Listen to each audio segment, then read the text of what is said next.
Bonjour à tous et bienvenue sur Viking Studio. Aujourd'hui on va parler d'exploration spatiale avec le troisième épisode de la série Comment aller dans l'espace.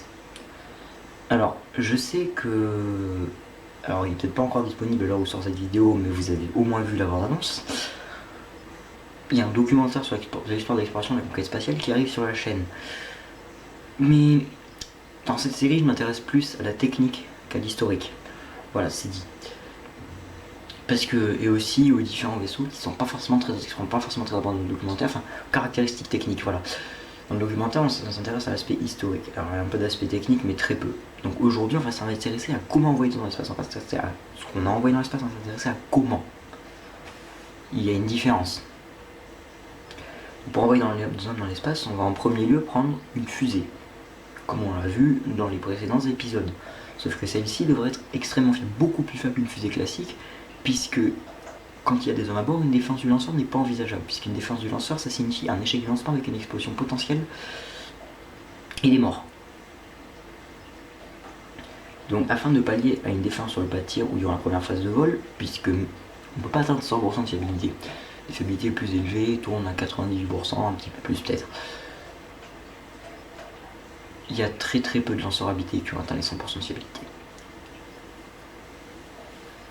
Donc il y a un système d'éjection qui est généralement prévu, qui est utilisable en cas de défense sur le pas de tir ou durant ce qu'on appelle la première phase de vol. En gros, la première phase de vol, c'est jusqu'au moment où les moteurs du vaisseau, les moteurs de manœuvre du vaisseau lui permettraient de s'éjecter en cas de problème. Voilà.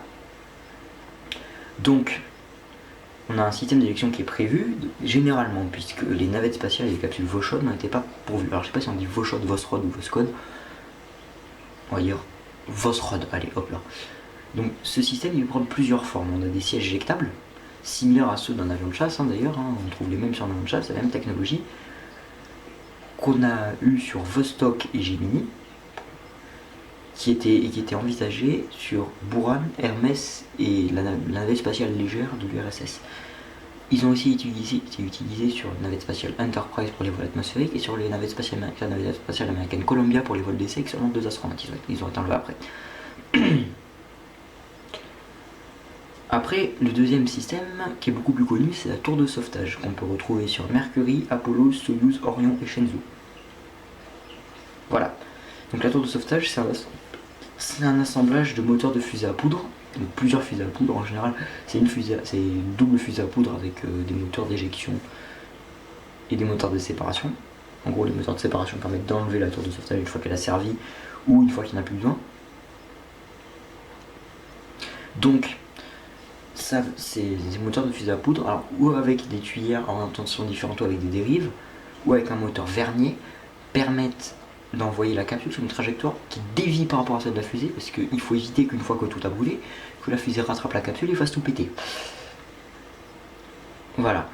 Donc l'accélération fournie par le système est énorme. Et lors de la seule utilisation du système lors d'une mission habitée, c'est-à-dire lors de la mission Soyuz T10A ou 1, selon les sources, les cosmonautes ont subi une accélération de 15 G durant 5 secondes.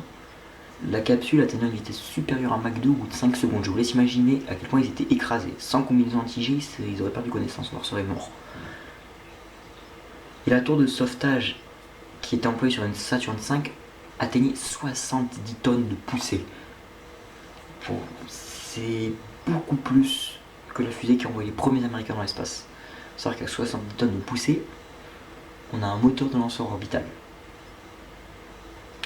Et on retrouve également d'autres systèmes de moteurs d'éjection, puisque les capsules CST-100 Starliner et Crew Dragon sont équipées de moteurs d'éjection placés sous le module de service.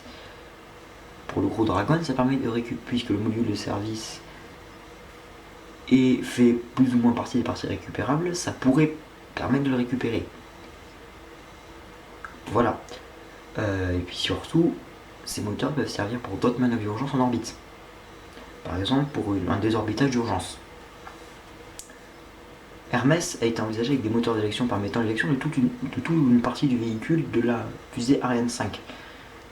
Puisque la navette spatiale Hermès était censée être lancée par Ariane 5. C'est pour ça que Ariane 5 est aussi fiable.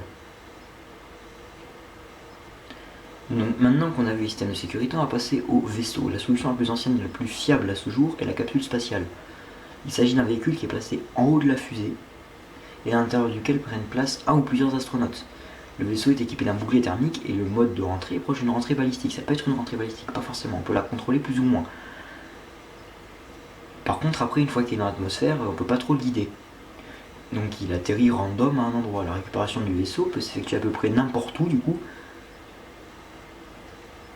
Et ça nécessite peu d'infrastructures. Après, parfois on peut récupérer que dans la mer ou que sur Terre. En général, ceux qu'on peut récupérer sur Terre pourront se poser en mer si besoin.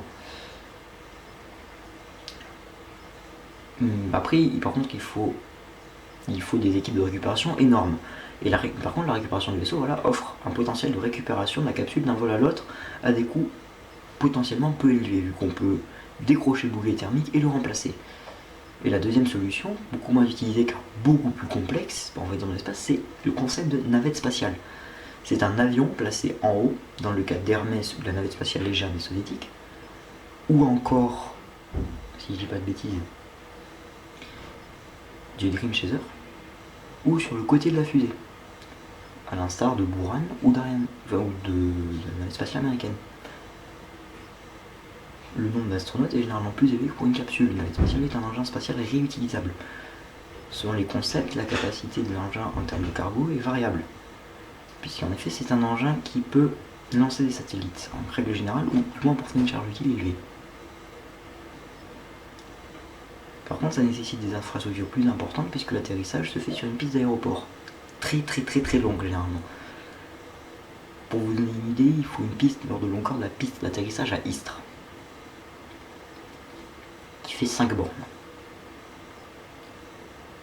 Et non, je ne parlerai pas du concept de Starship, car je pense que le concept n'est pas bon à l'heure actuelle pour du transport de passagers.